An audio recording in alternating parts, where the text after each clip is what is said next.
Welcome back, creators, thinkers, and builders. Today, we are going to completely dismantle one of the most destructive and pervasive falsehoods of modern professional life, the so-called passion hypothesis. Society loves to feed us this comforting narrative that if you simply discover what makes your heart flutter and follow that exact emotional compass into the job market, professional fulfillment and financial abundance will automatically follow. But let us look at reality with cold, unvarnished clarity. This notion is not just overly simplistic, it is an active trap that leads thousands of ambitious individuals straight into chronic anxiety, cyclical job hopping, and bitter disillusionment. Consider the legendary figure of Steve Jobs, an icon frequently invoked by motivational speakers to justify chasing your inner sparks. Did Jobs wander out of college with an innate burning obsession for circuit boards, solder, and personal computing architectures? Absolutely not. To him and Steve Wozniak, early microcomputers were initially perceived as a pragmatic vehicle to generate fast liquidity and tinker with cool engineering problems. His deep, defining affection for Apple emerged years later, forged in the crucible of fierce market competition, grueling setbacks, and hard-earned vestry. True career satisfaction is never found lying dormant under a rock waiting to be unearthed. It is systematically engineered through competence and execution. Let us confront another uncomfortable truth that the self-help gurus conveniently sweep under the rug. Career-grade passions are exceedingly rare, and most personal hobbies utterly resist commercial translation. If you ask a random room of professionals what they genuinely love doing with their free time, their answers will revolve around reading fiction, jogging through local parks, cooking weekend dinners, or binge-watching documentary series. Try walking into a corporate boardroom or a venture capital firm and demanding employment based solely on your profound talent for reading fantasy novels or tasting gourmet cheese. You will be met with polite confusion or outright rejection. The fundamental error lies in treating professional arenas like dating profiles, where emotional compatibility trumps operational utility. When you operate under the delusion that your vocation must perfectly mirror your recreational hobbies, you set an impossible standard that guarantees perpetual dissatisfaction.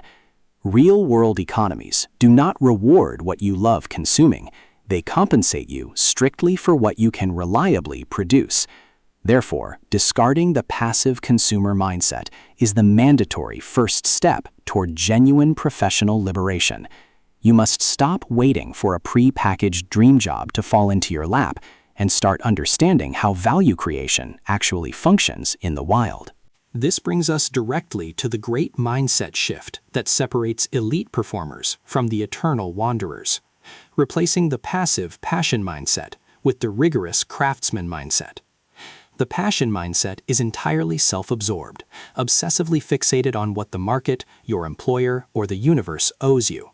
It keeps you trapped in a loop of toxic introspection, constantly gaslighting yourself with anxious inquiries like, "Is this my true calling?" or "Do I feel passionate about this spreadsheet?"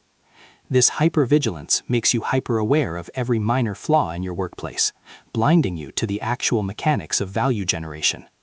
In stark contrast, the craftsman mindset shifts your entire locus of attention outward, focusing exclusively on the concrete excellence of what you produce.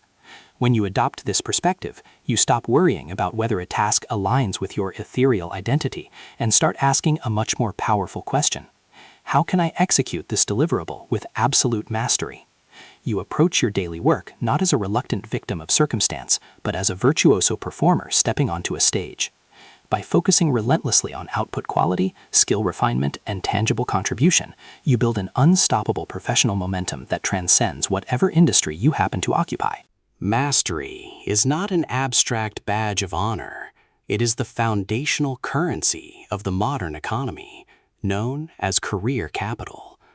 If you desire a deeply engaging, autonomous, and impactful career, you cannot simply negotiate your way into it. You must earn it through the accumulation of rare and valuable skills. Think of career capital as your professional equity account. When your skill set is so sharp, specialized, and scarce that your organization cannot afford to lose you, the power dynamics in your professional life undergo a massive transformation. Suddenly, you possess the leverage to command flexible hours, creative independence, and high-value projects. Conversely, if your current role offers zero opportunities to stretch your capabilities, forces you to collaborate with toxic peers, or pushes you into producing work you find morally or intellectually bankrupt, that is your definitive signal to exit stage left. Accumulating this capital, however, requires more than just clocking in 10,000 hours of routine repetition. It demands deliberate practice, an intentional, grueling, and often uncomfortable process where you ruthlessly target your weaknesses, push past your comfort thresholds, and subject your work to immediate, unfiltered feedback from seasoned experts who refuse to coddle your ego. To execute deliberate practice with lethal precision, you must first diagnose the specific economic arena in which you are competing. Career capital markets generally manifest in two distinct forms: winner-take-all markets and auction markets. In a winner-take-all market, there is essentially one dominant currency of success. Take professional blogging or elite essay writing, for example. Subskills like search engine optimization or formatting guidelines matter very little compared to the singular, overwhelming power of writing exceptionally compelling prose. If your writing grips the reader, you capture the entire market share of attention. On the other hand, auction markets are multifaceted ecosystems where a diverse blend of skills converges to create a unique professional profile.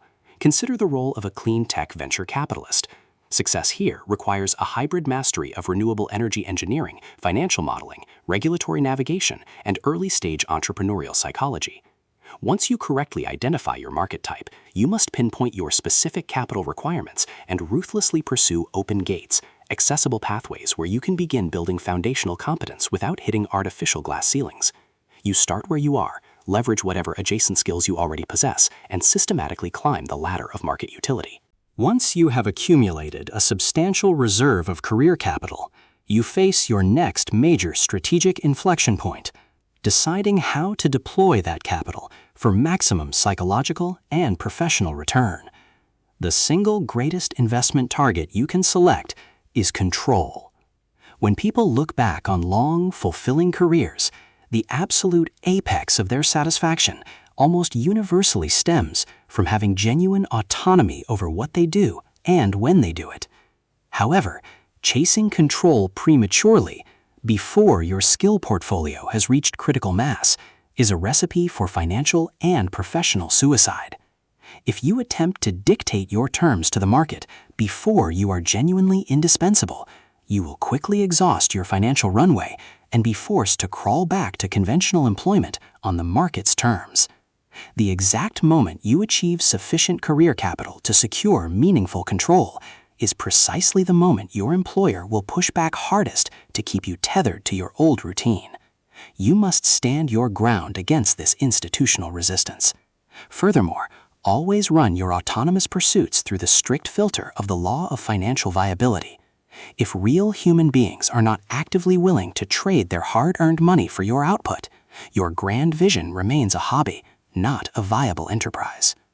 With rare skills locked down and operational control secured, you are finally positioned to elevate your career from mere competence to a profound, overarching mission. A compelling mission provides an internal compass that cuts through the noise of daily friction, infusing your work with deep meaning and sustaining your energy through inevitable adversity. Much like a major scientific breakthrough, a great career mission is an innovation waiting to be uncovered in the adjacent possible of your industry. You cannot brainstorm a world-changing mission from an armchair. You must reach the cutting edge of your field through rigorous capital accumulation before these hidden vistas become visible.